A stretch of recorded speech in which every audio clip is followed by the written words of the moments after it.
Para muchos de nosotros, estamos convencidos que la cuestión social sintetiza la aspiración de lo que debemos ser como país. ¿Cómo lograr que todos, absolutamente todos, tengamos una vida digna? ¿Cómo enfrentar los grandes rezagos? ¿Cómo no reconocer que lo que hoy se hace desde lo público es insuficiente? ¿Y cómo mostrar que se tiene que reconocer que hay una nueva complejidad social que requiere una visión muy crítica sobre todo para aquellos que pretenden construir un nuevo gobierno a finales de este año? De eso hablaremos en México Social.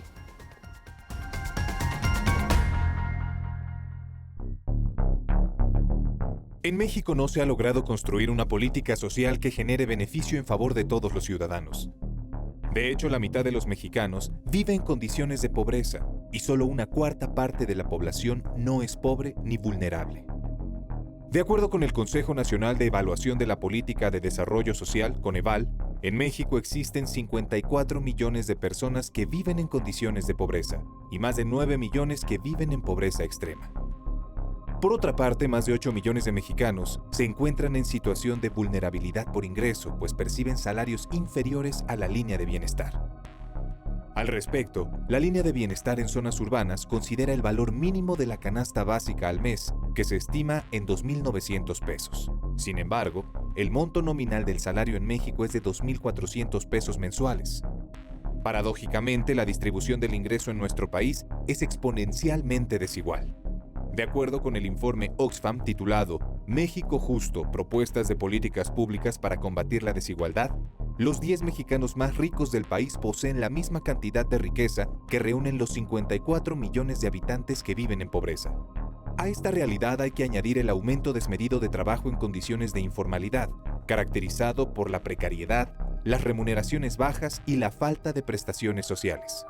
De acuerdo con cifras del INEGI, para noviembre de 2017, la tasa de informalidad laboral fue de 57%. Frente a estos datos, urge la construcción de una nueva política social del Estado mexicano, que restablezca la calidad y el nivel de vida de la población, plantee objetivos de reducción real de la pobreza, la desigualdad, la exclusión y la discriminación, elimine la subordinación de la política social respecto de la política económica, libere a los programas sociales de su utilización político-electoral como instrumentos para acceder y mantener el poder y que ponga orden para alinear las políticas, los programas y los recursos a partir de una estrategia social compartida.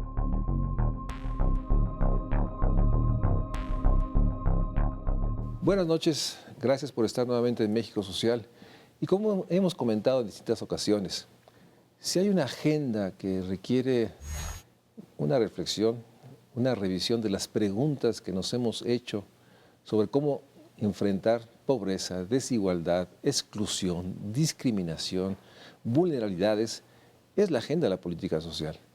Por eso me da mucho gusto tener en el estudio a una queridísima amiga, Clara Hushman. Clara, muchas gracias. Hola. Para poder reflexionar, y déjame empezar por una plática que tuvimos recientemente. En términos, tú y yo hemos percibido que lo que llamamos el espacio social, el entorno social, ha cambiado dramáticamente del siglo XX finales al siglo XXI. O sea, es otro el territorio social. Ya después hablaremos, y ante eso parece que la oferta de políticas públicas se mantiene con su inercia. Entonces quisiera que iniciáramos este primer segmento, que nos des grandes trazos. ¿Cuáles serían para ti elementos para poder sostener que hay una nueva realidad social en este siglo XXI? Bueno, yo creo, Mario Luis, que el tema social se ha complejizado y se ha diversificado. Y de alguna manera las políticas sociales que construimos se basaban en la idea de población homogénea. Servicios para una población que no tenía diferencias. Y en ese sentido centramos la política en los sectores de educación, salud, trabajo, seguridad social, alimentación, vivienda. Y ahí nos hemos atorado, es decir, nos hemos quedado con una política social por sectores que de alguna manera hacen a la vida material de las personas. Y yo lo que creo que se ha complejizado mucho es desde la construcción de los seres humanos en su parte emocional, subjetiva, hasta las relaciones sociales que estamos viviendo. Un primer tema que me parece fundamental es el cambio de una sociedad urbana, semiurbana, a una sociedad totalmente urbana, con unas megalópolis que se desbordan, que son casi ingobernables, y que pasamos de tener 40% de población en el ámbito rural en 1950 a tener ahora 80% de la población en las grandes ciudades. Entonces, la política social que desarrollamos no se ha adecuado a este nuevo contexto de relaciones sociales que significa que tanta gente viva en un entorno físico pequeño, digamos. Entonces ahí empiezan a surgirte nuevas demandas, nuevas necesidades, o sea, ya esta visión sectorial se vuelve insuficiente. Insuficiente, pero además, déjame subrayar, cuando nos hablas de esta hiperconcentración de la población en grandes zonas metropolitanas, ¿cuáles son sus rasgos? O sea, porque había esta idea en el siglo pasado que la ciudad era un espacio de mayores servicios, de acceso a bienes, y de alguna manera la población migraba con la esperanza de una mejor calidad de vida. O sea, ¿qué nos pasó? ¿Cómo se desconstruyó esta idea? Hicimos un proceso caótico de urbanización. Coincidió mucho también con la ruptura con la idea de un Estado social de derecho para entrar a una economía neoliberal de mercados, ¿no? Entonces dejamos el crecimiento de las ciudades de manera totalmente caótica. Y entonces lo que enfrenta son ciudades muy extendidas. Las ciudades mexicanas crecen más en territorio que en la población que las habita, pero has tenido explosiones en las ciudades de frontera, en las ciudades de costa, un crecimiento enorme. Son ciudades segmentadas, o sea, la población de bajos recursos está en determinadas zonas, usa determinado tipo de servicios, y la población rica vive en otras zonas. Se encuentran en los espacios colectivos, pero se encuentran en conflicto, no en términos de colaboración. Yo siempre he dicho que la desigualdad en las ciudades es una bomba de tiempo, porque es la presencia permanente del otro, pero no en el sentido de asumirlo como parte, sino de verlo como un enemigo. Entonces, el tema es que las ciudades están hacinadas, hay problemas de hacinamiento, hay problemas del mantenimiento de la calidad de los servicios. Es cierto lo que mencionas, inclusive hubo ese proyecto en Chiapas de tomar a las comunidades dispersas y ponerlas en centritos urbanos, pero los servicios les quedan muy lejos, o sea, los tiempos de traslado que tiene la población en las ciudades son enormes, y uno de los temas, por ejemplo, es el costo que el transporte está implicando en el gasto familiar. Y el transporte nunca aparece como un tema social, nunca se considera que es parte de un gasto enorme, que además dejan de atender salud, dejan de atender alimentación, pero mantienen sus gastos en transporte, porque si no se transportan, no pueden trabajar, no pueden estudiar, no pueden acceder a los servicios. Entonces, para mí ese es un tema social que no hemos asumido como uno de los ejes también de lo social, y tiene que ver mucho con lo urbano. El otro tema que tienes en las ciudades es el suelo. Por ejemplo, cuando discutíamos ahora el tema de la Constitución de la Ciudad de México, había quienes postulaban el derecho al suelo, porque cada vez más las poblaciones de menores recursos van siendo alejadas a zonas con pocos servicios, muy lejos de sus trabajos, y eso produce esta extensión y expansión horizontal de las ciudades. Yo creo que es un gran tema, yo creo que es un tema del cual surgen nuevos derechos que rebasan a lo que tenemos ahorita. Ahora, esta transformación en el territorio de lo social va acompañado con algo que has señalado varias veces, el tema de la enorme transformación en los entornos de las familias. O sea, ¿Cómo observas cómo podrías dar un trazo? ¿Cuáles serían ahorita los elementos que han incidido en esta construcción de seres humanos que por estar en una transformación familiar que se ha dado muy aceleradamente? O sea, ¿cómo lo podrías describir? En las familias, ¿qué está pasando ante este entorno urbano tan agresivo? Pero también al interior ha habido una transformación en un proceso complejo, pero también enormemente articulado. Sí, bueno, como sabes, yo siempre he sostenido que las familias juegan un rol fundamental en la construcción de seres humanos. Y que nunca se toma en cuenta, se da como hecho, por hecho, de que son las familias y son las mujeres principalmente en las familias las que se van a encargar de la crianza y el cuidado y la atención de los seres humanos, no solo de los niños, aún de los hombres o ahora crecientemente de las personas mayores. Ese entorno se ha visto muy afectado por los cambios en el empleo, por ejemplo. Por el tema de migraciones, por el tema de violencias. Y entonces el tiempo dedicado al cuidado y a la crianza, a la reproducción de seres humanos, se ha ido acortando. Las mujeres han tenido que salir a trabajar para poder compensar los bajos ingresos que tienen los hombres o los esposos o las parejas. Muchas veces salen no porque ellas quieran, sino porque no hay de otra, tienen que usar a todos los miembros de la familia para poder obtener ingresos.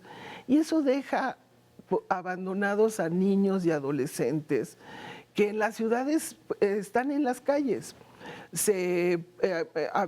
Cuando estaba yo de secretaria de Desarrollo Social, había chicos que al no estar los padres y no haber adultos mayores, pues se salían a convivir con los niños de la calle, que es uno de los fenómenos urbanos muy fuerte. Entonces, hay una transformación de las familias. Tienes una reducción, por ejemplo, de las familias nucleares y tienes un crecimiento muy curiosamente de los hogares unipersonales. Gente que vive sola. Gente que vive sola y familias donde hay varias generaciones, donde coexisten varias generaciones. Pero el espacio de cuidado, de construcción de seres humanos ha sido muy alterado por, te digo mucho, los patrones de empleo.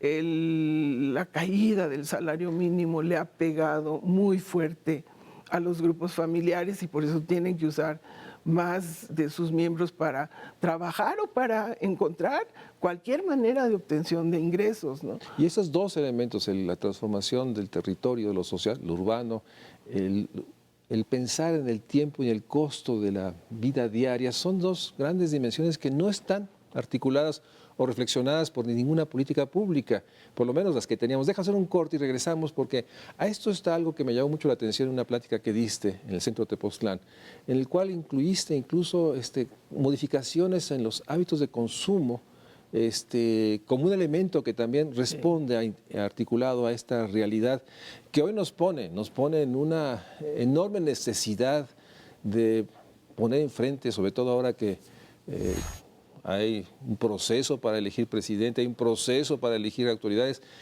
que reconozcan que no es simplemente hacer ni más de lo mismo, ni crecer lo que se tiene, sino enfrentar la complejidad que nos dice Clara Hushman, la enorme transformación que se está dando, y pareciera ser que hay una enorme incapacidad de reconocer que hoy lo social se caracteriza fundamentalmente por su complejidad, por esta enorme dinámica que se da entre el territorio, los hábitos, los tiempos, la manera como convivimos y la centralidad que tiene, pues que la población necesita trabajar para sobrevivir.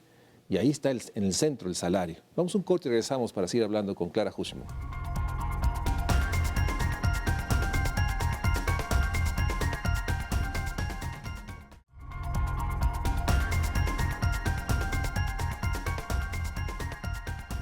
Muchas gracias por seguir con nosotros. Estamos hablando de la enorme complejidad de la realidad social en nuestro país y la enorme urgencia de reconocer algo que dijiste al principio del programa.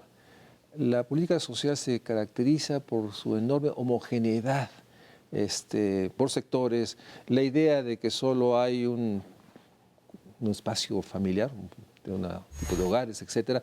Y mencionaste un elemento que me parece central.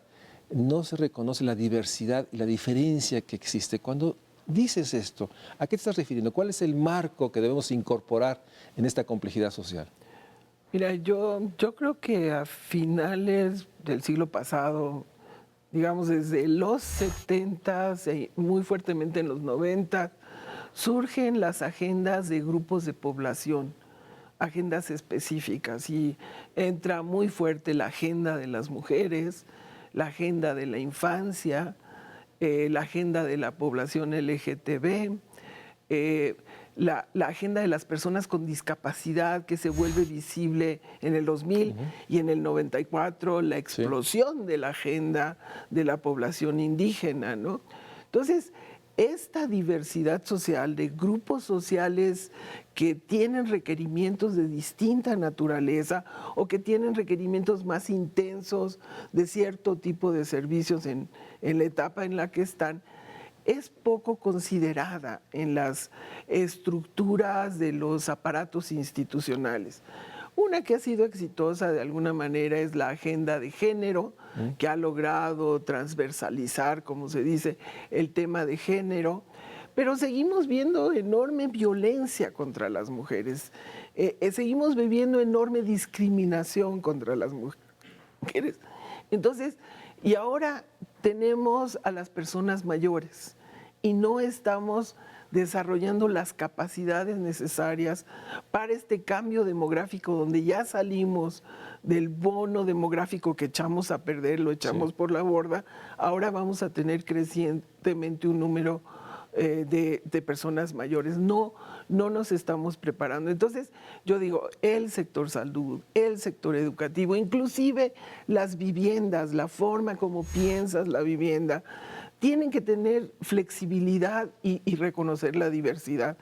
Mira, te doy un ejemplo en el caso de vivienda. En el caso de vivienda se han hecho políticas de vivienda terroríficas en los últimos años a partir de un financiamiento público hacia proveedores privados, y se piensa en la vivienda como una mercancía, no como un espacio para la convivencia de la familia.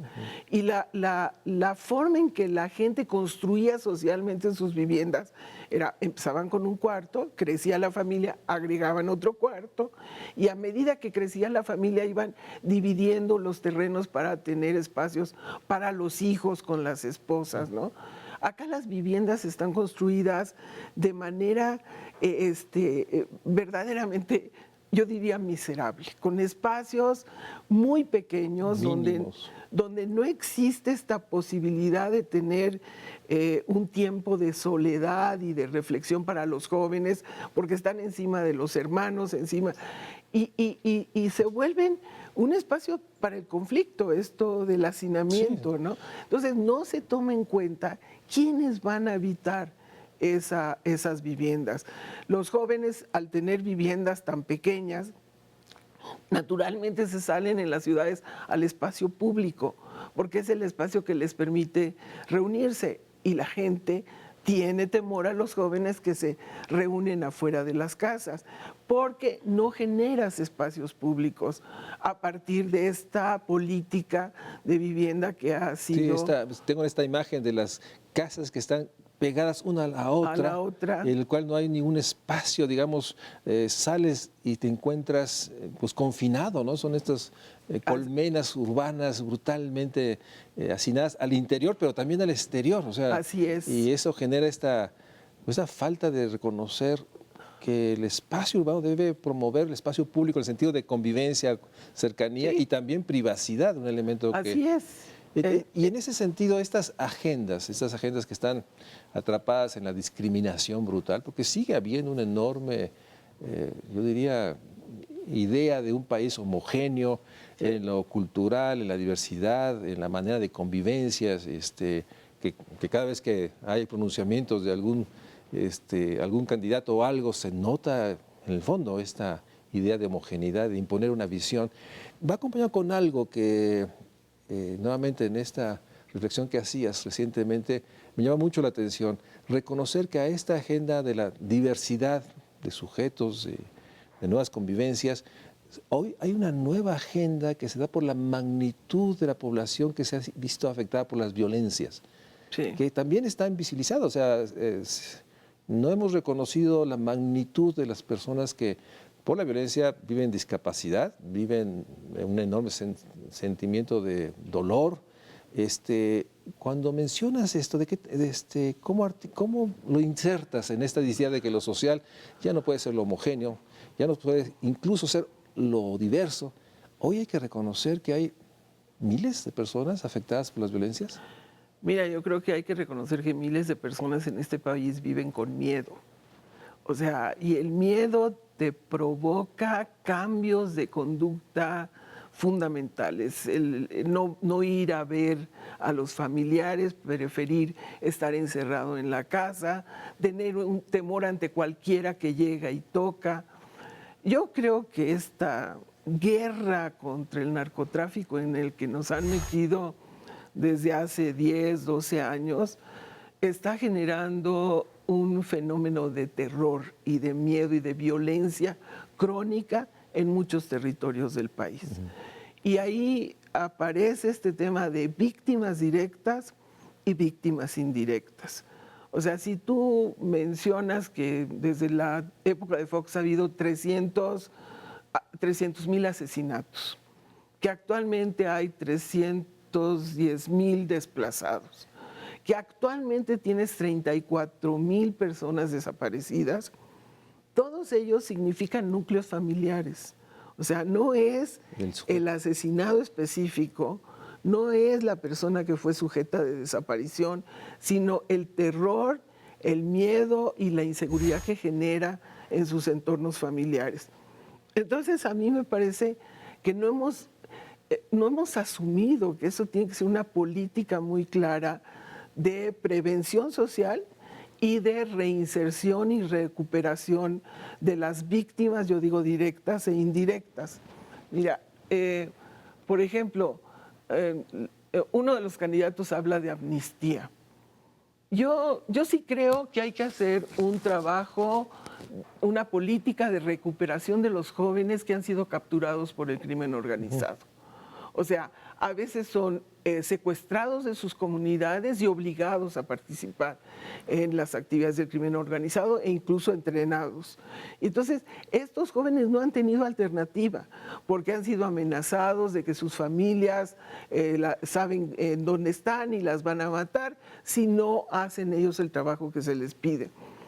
Se calcula que hay alrededor de 500,000 personas involucradas en el tema de la delincuencia. Y uno dice, ¿qué pasa con esa cantidad de jóvenes a los que no les dimos oportunidades porque fuimos verdaderamente omisos en esta etapa del crecimiento de la proporción de jóvenes y que han tenido que buscar las maneras de sobrevivir? Y una de ellas ha sido involucrarse en actividades criminales. Entonces, sí se tendría que pensar en una acción de desarme, una acción de recuperación y de darles a estos jóvenes opciones de salida, ¿no?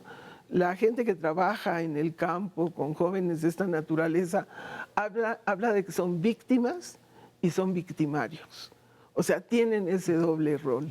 Entonces, ese es uno de los casos en donde yo siento que no lo hemos incorporado como parte de la política social. No está insertado.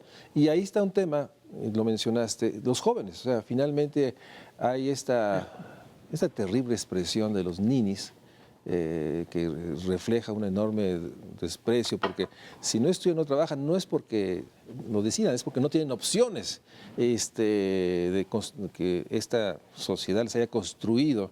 Y en ese sentido, hay siempre esta reflexión de que no hay una política hacia los jóvenes y tenemos una ruptura muy grande en esta realidad de no solo los jóvenes que están insertados, algunos de ellos en los sistemas educativos, sino también esta enorme frustración de jóvenes que tienen alguna habilidad y que no es reconocido, nuevamente el trabajo, ¿no? O sea, esta dimensión de los jóvenes también parece ser que históricamente no hemos atinado, bajo la idea de que todos deben estar escolarizados. Así es. Que primero es una realidad, el país no ha invertido suficientemente para tener cobertura universal en educación media superior y superior, que yo diría que es lo mínimo aceptable, ¿no? No se puede estar escatimando con porcentajes, pero en esta noción de los jóvenes, ¿dónde ubicas nuevamente estas agendas no reconocidas por la política social? Mira, yo creo que la política social a jóvenes ha sido esencialmente la educación. O sea, los políticos piensan que con educación se va a atender a los jóvenes, pero yo creo que hay que recordar que el modelo que vivimos en el siglo XX de educación, trabajo, seguridad social, donde Sí, te educas, consigues trabajo y en el trabajo vas a obtener seguridad social y de ahí tu jubilación y la vas a hacer muy bien. Yo decía en el texto que presenté que el factor de movilidad social en el siglo XX era la educación. Esto ha dejado de ser así. Entonces, para los jóvenes, primero, no tienen los recursos suficientes en el hogar como para que permitan que ellos estén dedicados realmente a estudiar. Entonces, tienen que estudiar y trabajar si quieren hacerlo. Y por el otro lado, para muchos, y yo lo vi mucho en el norte, en los estudios que hicimos sobre Ciudad Juárez, que el estudiar no se les convertía en un proyecto de vida. Inclusive allá se esperaban a tener 16 años para poder entrar a trabajar a las maquilas. Y luego entraban a trabajar a las maquilas por 2 salarios mínimos, se desesperaban y entonces empezaban a migrar o fueron objeto de la captura de las organizaciones criminales en términos de narcomenudeo, ¿no?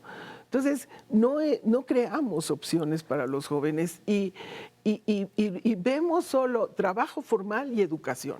O sea, los educamos y luego van a ir al trabajo formal. Cuando tú tienes actualmente casi el 60% de población en condiciones de informalidad, es decir, que no tienen adecuadas condiciones de trabajo, que no tienen relaciones asalariadas claras y claramente no acceden a la seguridad social.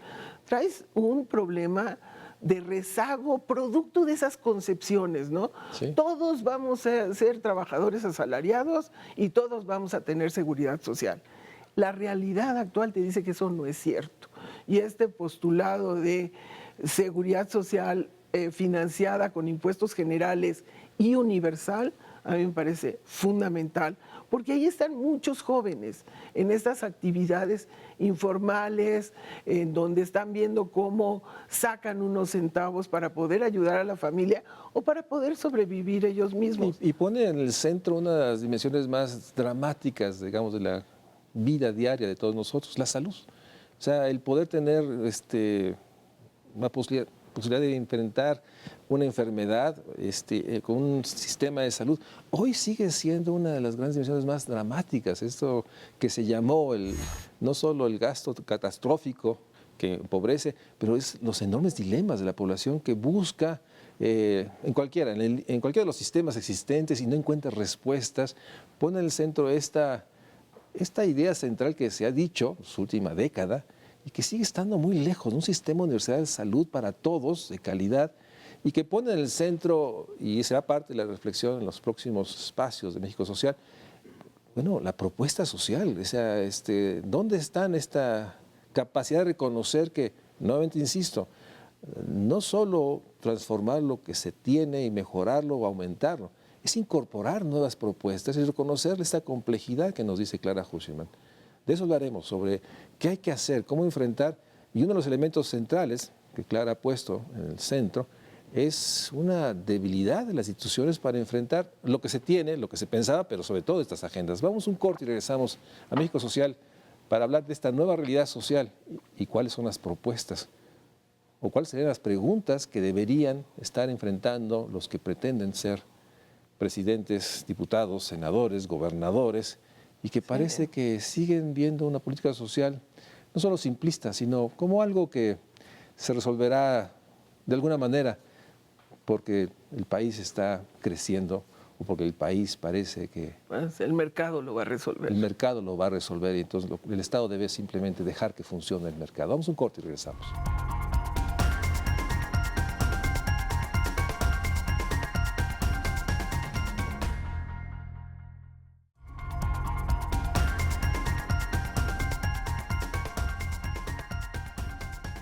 Clara, sobre todo dando grandes pinceladas, trazos de una nueva realidad social que no es reconocida, asumida en su complejidad, en su nombre de diferencia, diversidad que se está dando en el país. Pero también es un elemento fundamental, es que esta estructura institucional de secretarías, con algunos programas complementarios para enfrentar la pobreza de los 70s, ¿no?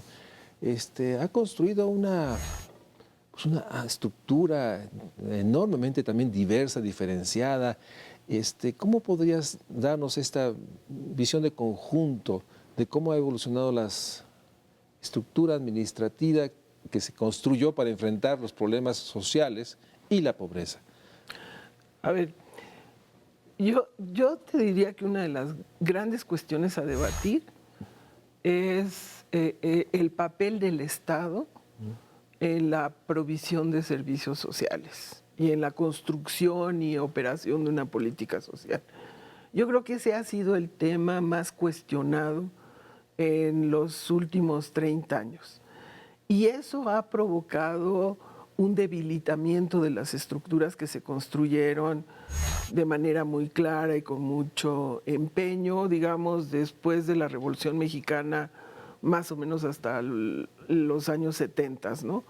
Ahí fue construir una institucionalidad estatal que permitiera responder a los requerimientos de educación, salud, vivienda, infraestructura urbana, alimentación, o sea, el aparato que este país construyó en esa época para atender a los problemas de hambre y de seguridad alimentaria fue muy poderoso. Muchos de estos aparatos se fueron destruyendo o se fueron dejando morir o permitiendo que sus calidades disminuyeran.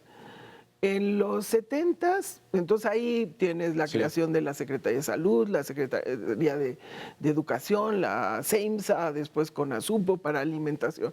O sea, en esa etapa desarrollamos infraestructura con inversión pública, desarrollamos capacidades de operación, o sea, había la creación de profesionales que se encargaran de la operación de estos servicios, se generaron leyes y se daban presupuestos, ¿no?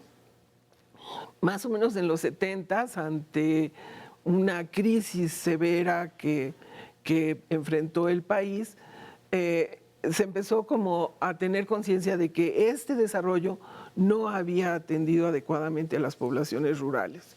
Y entonces vienen estos grandes programas para la atención esencialmente de la pobreza rural.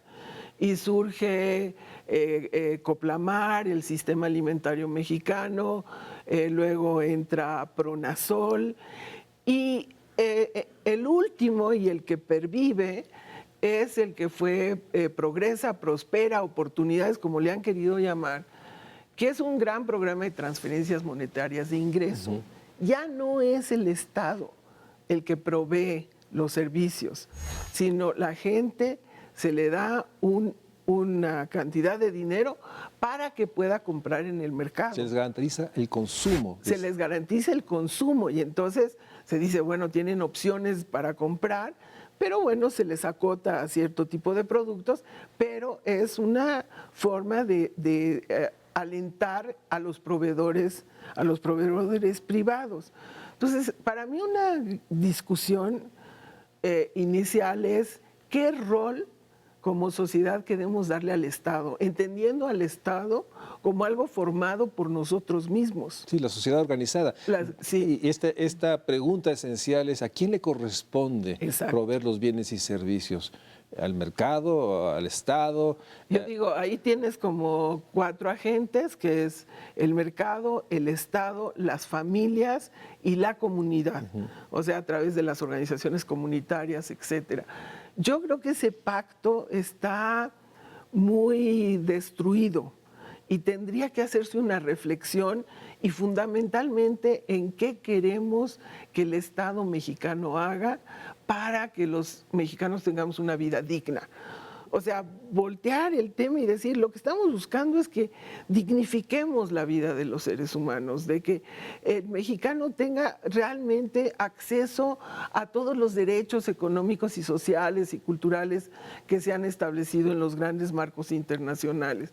¿Qué tenemos que hacer y a quién le compete? Así es. Yo creo que ese ha sido el cuestionamiento, porque tú ves crecientemente, y yo digo para el futuro, lo vamos a ver más, qué sectores que tradicionalmente han sido operados por el sector público se van a ir soltando al sector privado.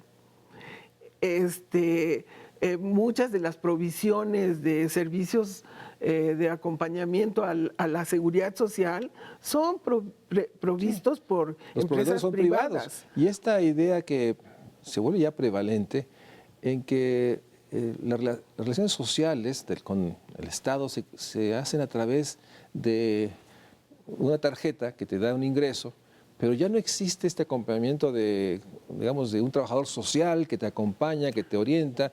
Todo se vuelve un asunto de transferencias monetarias bancarizadas, como se dice, que obviamente reduce costos, que no elimina o no reduce la corrupción, la discrecionalidad, porque también hay un tema ahí.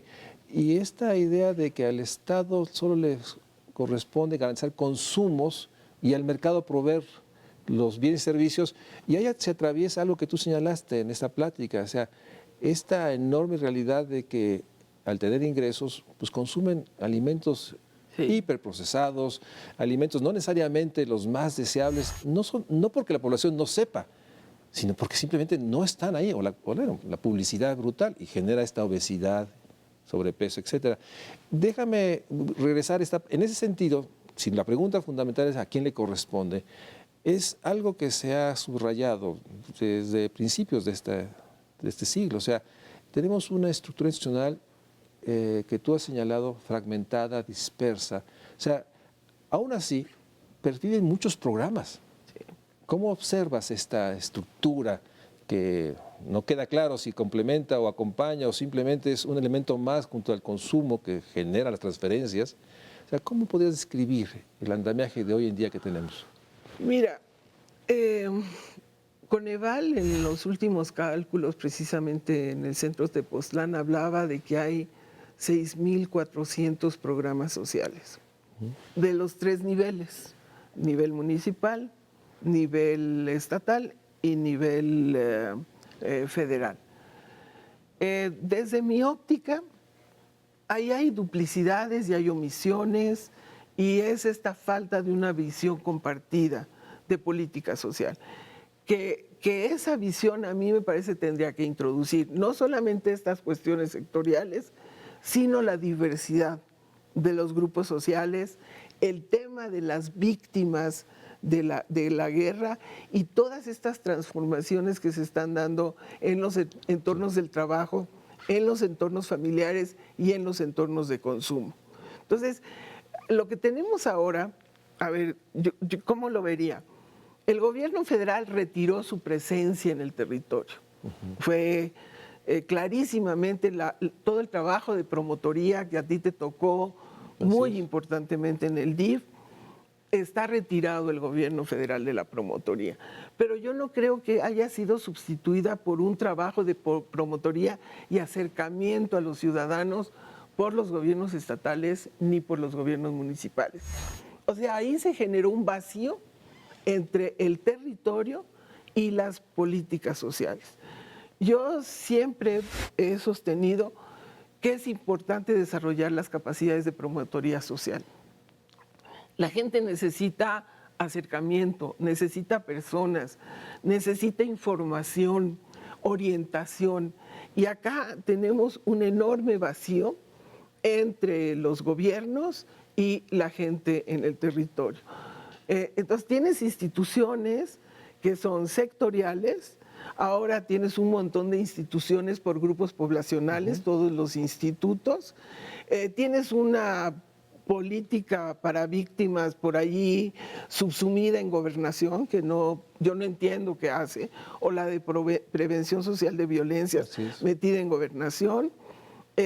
Has descentralizado una serie de funciones a los estados y se ha vuelto un desastre. Entonces tienes todo fragmentado.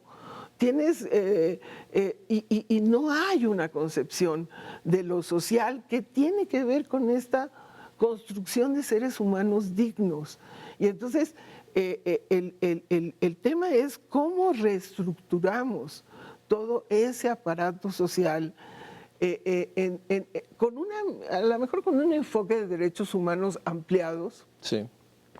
en donde ya no son los tradicionales, sino tienes que pensar en el derecho al espacio público, el derecho a las áreas verdes, el derecho al transporte, o sea, reconcebir cuáles son los derechos que surgen a partir de esta complejidad social. Esta realidad y poder meter desde el derecho, cultura, etcétera. Pero en el fondo, déjame subrayar, o sea, lo que vemos que esta fragmentación, dispersión de los programas sociales, también atrapamiento por distintos grupos en los estados y municipios que los atrapan y los usan, y de pronto tenemos programas que transfieren 300, 500 pesos con padrones que no tienen nada que ver con una concepción de garantizar una vida digna, y simplemente es un asunto a veces de cooptaciones. Lamentablemente, hasta donde yo sé, no tenemos un estudio de la magnitud de esta cantidad de recursos que son discrecionalmente asignados y que tienen en el centro lo que dice Clara. O sea, tenemos que reconocer que en este 2018 no existe una concepción clara de qué debe ser la política social. O sea, hay una enorme fragmentación. Y tenemos que plantear, y de eso será la plática en el último segmento, ¿qué hacer ante eso? ¿Cuáles serían algunas de las preguntas, algunas de las propuestas? ¿Qué hacer? Porque sin duda hay, lo que nos preocupa a muchos de nosotros es el que lo social se convierta en algo simplemente accesorio en el discurso político de las campañas, que no se le dé la centralidad, que no se asuma su complejidad y que finalmente caigamos en esos ofrecimientos pues banales y totalmente fuera de contexto de la complejidad y de la idea central.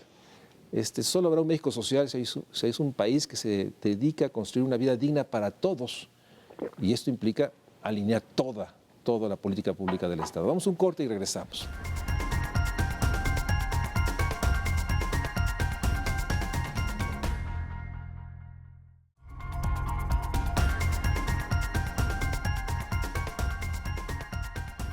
Clara, durante muchos años, tú y muchos otros hemos dicho que uno de los grandes retos o grandes realidades es que la política social está subordinada a una política económica que no genera empleos dignos, salarios, oportunidades a todos. Pero esta reflexión parece que se queda corta en términos de lo que habría que hacer, o por lo menos preguntarle o exigirle a los que se postulan a ciertos puestos. ¿Cuál sería tu reflexión, digamos, en este contexto de que ya no es solo la política económica que subordina, sino que hay otros elementos que complejizan la capacidad de transformación lo que tenemos? Mira, yo creo que esta subordinación a la política económica ahora está crecientemente sustituida de una subordinación de la política social a los procesos electorales y la captura de los programas sociales por personajes cuyo interés fundamental es acceder al poder. No es el bienestar de las personas a las cuales les llega el programa, sino que esos beneficiarios sean clientelas. Yo creo que ese es el gran problema que hemos vivido en los últimos 10, 15 años. Los programas sociales están capturados con fines de política electoral. Y ahí tienes la imposibilidad total de hacer articulación, porque cada quien va a inventar su programa social para que sea reconocido como el que le está dando a la gente algo. Entonces, tenemos que separar la política social de la política electoral y tener una política social manejada por profesionales. Mira, ve quiénes son los delegados de la Secretaría de Desarrollo Social en los estados. ¿A quién acaban de poner de secretario de Desarrollo Social? ¿Cuántos años tenemos tú y yo en este debate? ¿Tú conoces al actual secretario? No. ¿Conocías al anterior secretario de Desarrollo Social? Ni idea. Todavía en la Secretaría de Salud sí guardan las formas y mantienen al grupo de médicos, ¿no? Pero en Desarrollo Social es una secretaría que se ha convertido en una secretaría de generación de clientelas. Entonces, en tanto no logremos superar esto, o sea, lo que nos está dominando en este país es lo electoral. Los conflictos en las comunidades derivan de los conflictos políticos. Ya no son los conflictos religiosos, ya no son los conflictos por tierra, son esencialmente las confrontaciones entre grupos políticos. Y en ese sentido, ¿por dónde empezar? O sea, ¿cuál sería, digamos, preguntas a hacernos, a hacerles? O sea, ¿por dónde empezar? Mira, yo pensaría recuperar a profesionales de los temas a cargo de las secretarías sociales. Me parece fundamental porque de ahí todos los equipos pasan a ser equipos profesionales. O sea, quitar este traslado de políticos a los espacios de ejercicio de gobierno y dejar a los políticos en sus espacios, en las legislaturas, en las presidencias municipales, pero dejar la parte social en manos de gente que sí conozca. Tenemos que recuperar la profesionalización de los servicios sociales y tenemos que recuperar el sentido de cuerpo y de misión de estas instituciones. Parte de lo que sucedió en estos últimos 30, 40 años fue la pérdida del sentido de servicio. Cuando tú llegabas al Seguro Social o a la Secretaría de Salud hace 30, 40 años, había un sentido del servicio hacia la gente. Y ahora es como una chamba más. Yo sé que los directores del IMSS y del ISSSTE han tratado de promover el buen trato a las personas, pero imagínate, tienes que promover el buen trato, porque no nace del funcionario, del servidor público que está prestando servicios. Eso me parece, o sea, hay que revisar esa estructura, hay que ver cómo introduces el tema de la diversidad en los sectores sociales. Y una cuestión que yo he estado planteando últimamente y que me parece es desarrollar política social territorial, de territorios inclusive pequeños, en donde se puedan articular las distintas intervenciones. Mira, cuando estuvimos analizando Todos Somos Juárez, que fue una intervención que hizo Calderón en el 2010-2011, las secretarías llegaban a apoyar a Ciudad Juárez con los programas que ya habían ellos construido. Y entonces, en lugar de tratar de construir un edificio, lanzaban tabiques, es el ejemplo que yo doy, lanzaban tabiques porque aquí había un programa de esto y allá había y no había una articulación en el territorio. A mí me parece que incorporar el territorio como una unidad que le dé sentido a todo aquello que baja y que va a tratar de beneficiar a las personas, me parece fundamental. Y en eso estoy pensando recuperación de las promotorías y de la cercanía con las personas. Y entonces yo digo hasta gerencias territoriales. Una nueva estructura que pueda trabajar más a ese nivel. A ese nivel, mira, hicimos varios intentos en la Mixteca oaxaqueña, me acuerdo hace muchos años, a través del Instituto Indigenista. Yo vi la intervención en Aguascalientes del programa Línea Verde, donde Lorena Martínez logró alinear todas sus áreas de política y trabajar con un sentido común y con colaboración y generando sinergias, ¿no? A mí me parece eso fundamental, María Luisa. O sea, tenemos que tomar en cuenta el territorio, la diversidad también se da en el territorio. Claro. Hablamos solo de los grupos sociales, pero la diversidad que hay en Chiapas, lo que hay en Sonora, son otros mundos, ¿no? Entonces, yo pienso que la necesidad del acercamiento Sí, del gobierno a la población. Y otro tema, permitir que la población se organice y que participe. Hemos tenido décadas en donde la organización ciudadana se ve como una amenaza para los sectores políticos. Y entonces la coartan, la cooptan, la destruyen, le quitan recursos. En ese momento las organizaciones civiles estamos con un problema serio de recursos porque se han disminuido, comprimido los recursos para este trabajo de las organizaciones civiles. Entonces necesitamos que la gente pueda participar, que haya una ciudadanía participativa y organizada y que se puedan hacer estos desarrollos y concepciones a nivel del territorio.